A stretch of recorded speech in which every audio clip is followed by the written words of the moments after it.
week, Lab TV travels to Los Angeles, California, where scientists at the Institute for Creative Technologies are working on a new project that was inspired by a very famous movie. If you've ever seen the Star Wars movies, there's a number of scenes where so-called holograms are used, and the most famous one is sort of a pre-recorded scene of Princess Leia. She gets projected out of R2-D2, and she's saying, "Help me, Obi-Wan Kenobi, you're our only hope." Obviously, if this kind of technology really did exist, it would be a very useful thing for all sorts of different things. You could make a phone call and have the person be like they're really there. Dr. Debevik designed a 3D image display, and then Army leaders challenged him to create a way to send those images. The result is called 3D teleconferencing. Basically, the 3D teleconferencing system is a live 3D scanner system hooked up to a live 3D display system. First, the person is scanned to capture the 3D images. The scanning system is done by projecting basically a series of stripe patterns on the face very rapidly, and we look at how those stripes drape over the shape of the face, and by viewing that with another camera, we can figure out the 3D shape of the face and basically a photo of the face as well in real time. The key to making the display work is a new high-speed video projector.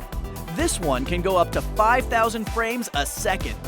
I had the idea that if we just aimed that down onto a mirror, so like aim the video projector down, 5,000 frames per second coming down, and if we put a mirror at 45 degrees, basically, it would reflect images, the different images that it's showing, if we rotate it to different eye positions all the way around in the scene. And if you do the math, you get, say you need 15 frames per second in order to give the illusion of motion. Say you need like 1.25 degrees in order to get a different image to a right eye and a left eye if you're up to 1 meter away. I figured that we needed to show about 288 images around in a circle, 15 times per second. You multiply those, you get 4,320 frames per second. And that actually fits within how fast our video projector can go. So essentially what's happening is that when people look at the 3D display, they're all seeing images that are reflected off of the mirror. But when the mirror is aiming an image toward their right eye, there's one frame going. By the time that mirror whips around and it's showing an image to your left eye, it's already showing you a different view of the scene. And that's the illusion of 3D.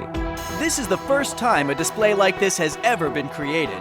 It looks amazing, but not exactly like Star Wars. In the Star Wars universe, through their magic of visual effects, they make it look like they're just projecting on thin air. And that's kind of difficult because if light is traveling in a straight line out of like R2-D2's lens, you need it to hit something in order to make that light scatter, that photon scatter in a different direction so you can actually see it from a different point of view.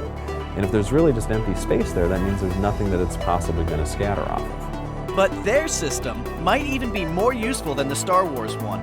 Princess Leia's message was pre-recorded, but Dr. Debevik can send his in real time, just like a phone call. All right, well, goodbye. It's nice talking with y'all. The lag that we get from the capture to the display is less than 1/10 of a second, so it's very quick. It's actually faster than a lot of cell phone calls we make here in Los Angeles. Just single chip video projector. Well, this is pretty cool. I mean, we get to work with high-speed video projectors, high-speed digital imaging. We get to build contraptions with lights on them.